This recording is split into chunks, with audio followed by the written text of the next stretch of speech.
Jason Atkinson here for Get Better Naturally Nutrition, and I am wrapping up a 21-hour fast.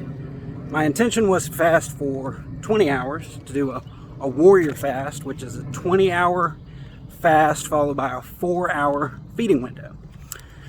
Usually when I do that warrior fast, I can get 2 or 3 meals in, or 2 or 3 feeding opportunities, we'll call them, within that 4-hour window. So I find that that's really ideal for burning off body fat, which is my goal right now. I'm heading to the beach in about 3 weeks to celebrate my birthday. I'll be 48 years old, and on my birthday, I will not be fasting. But today, I am fasting.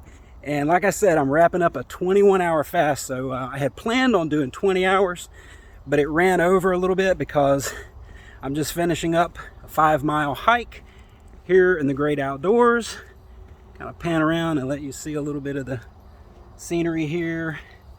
I'm in a park nearby, so it's always great to get outdoors and get some fresh air and sunshine. And of course, if you followed me for any length of time, you know that I like to walk a lot. Everyone who knows me knows that I love to walk.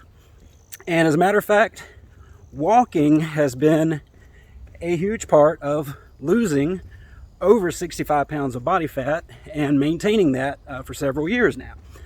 So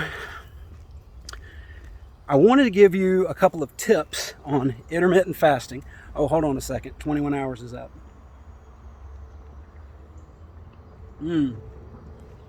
Great protein shake. So first of all, how do you break your fast? Protein is the best way, because after having not eaten for 20 hours now, over 20 hours, and actually having done some activity during the day, I'm getting ready to head to the gym right now to do some weight training. So when I get there, I do not want my body to be breaking down muscle tissue for energy. So part of the reason why I'm breaking my fast with protein, primarily protein, this is 50 grams total, primarily protein, is for that very reason, to prevent muscle tissue from breaking down for energy. I've been burning primarily body fat for energy all throughout the day. The glycogen that I had stored in my muscles was pretty low because of tip number 2. Tip number 2 is eat a low carbohydrate diet leading up to the fast. Okay, carbohydrate and appetite are pretty much synonymous with one another.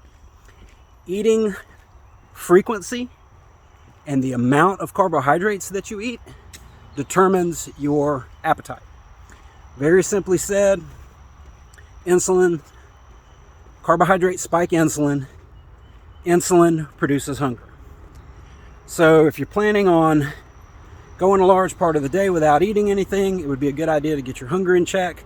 And the way you do that is by eating a low carbohydrate diet leading up to your fast.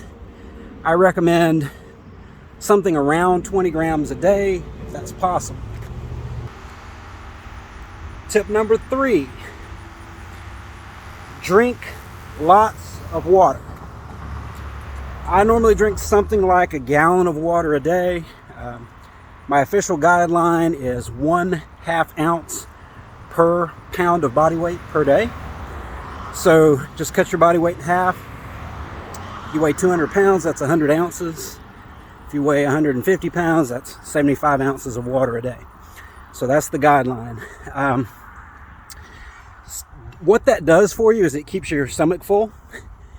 And a lot of times with fasting, people are hesitant to try it because they think that it's just going to be horrible, that they're going to be so hungry that they're just going to gnaw an arm off or something.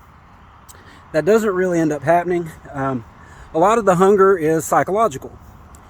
It's in response to rises of a hunger hormone called ghrelin. So ghrelin fires on this cycle that moves right along with your regular meal times. So if you're accustomed to eating every 3 hours like most people, the ghrelin is going to spike around your regular meal time, right around lunchtime, 12 o'clock. You get a ghrelin spike. 3 o'clock, snack time, you get a ghrelin spike. 6 o'clock, dinner time, you get a ghrelin spike. That happens all day long. But the best thing about ghrelin is when that spike happens, if you just drink some water or find something to do to occupy your mind, you'll find that hunger, what you thought was hunger, actually just goes away. And the more time you spend fasting, the better you get at burning stored body fat for energy, the less you actually even need to eat. In our country, people are eating 6 times a day, usually 3 meals and 3 snacks on top of calorie-laden drinks and everything else, and that's why we're the fattest, sickest nation in the world, and that's why it's my mission to help turn those numbers around. Well, it's not necessary to eat that frequently for most people, and you'll find that if you drink some water or do something else, the hunger goes away. And you're able to get by on 1 or 2 meals a day pretty easily. Okay, and then my final tip for you is what we've been doing. Some type of exercise during the fasting window.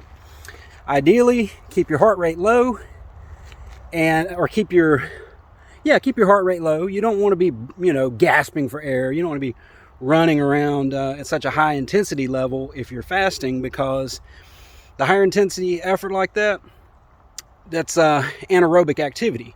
That requires glucose or glycogen or sugar, carbohydrate in some way, shape, or form. If you don't have that in your body, then it's easy for your body to break down muscle tissue and turn it into sugar through a process called gluconeogenesis. And that's exactly what it does. So if you want to stay in the fat burning mode, you want to, break a light sweat, get your heart rate up, get a little out of breath, but just not super high intensity. You just need to push it a little bit. Consistency is key where all this is concerned, and the more often you do it, the better benefits you get. So that's all I've got for you today.